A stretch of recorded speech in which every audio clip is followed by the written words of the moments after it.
proyek-proyek jalan tol secara spesifik mana saja yang akan segera ditawarkan kepada INA? Kita kan menawarkan sebuah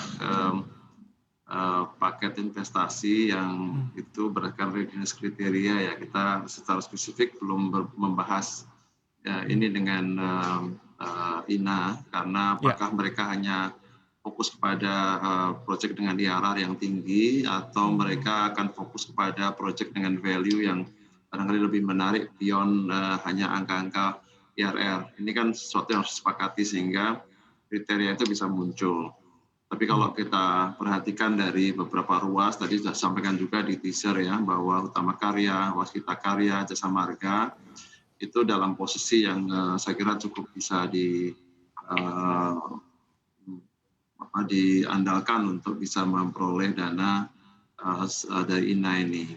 Pertama untuk Waskita, dari ruas-ruas yang sudah beroperasi lebih dari 3 tahun, seperti yang di Trans Jawa, itu saya kira cukup menarik. Jasa Marga apalagi itu akan membantu mereka memperkuat posisi keuangan mereka untuk tugas-tugas pemerintah yang lain membangun ruas-ruas tol yang ada. Waskita juga demikian, mereka masih ditugasi pemerintah untuk bisa membangun ruas-ruas yang cukup banyak dan saya kira kekuatan dari finansial mereka dengan melepas bagian dari konsesi mereka itu merupakan pilihan yang menarik. Baik.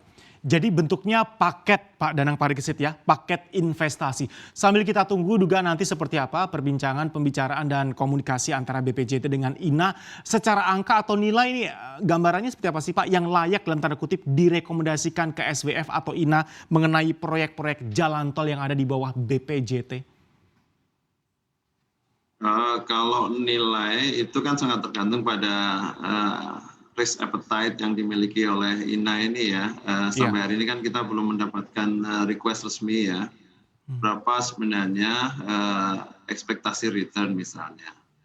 Kemudian apakah mereka akan tertarik sepenuhnya pada proyek-proyek yang sudah berjalan atau sudah beroperasi lebih dari 3 tahun atau bahkan lebih dari 5 tahun.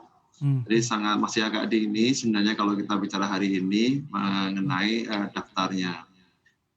Di Kementerian BUMN mereka sudah mengidentifikasi beberapa ruas yang dimiliki sebagian atau mayoritas oleh BUMN sendiri, sehingga ini saya kira akan menjadi target utama. Install aplikasi kami CNBC Indonesia di Google Play Store dan App Store untuk mengikuti perkembangan terkini berita bisnis dan ekonomi.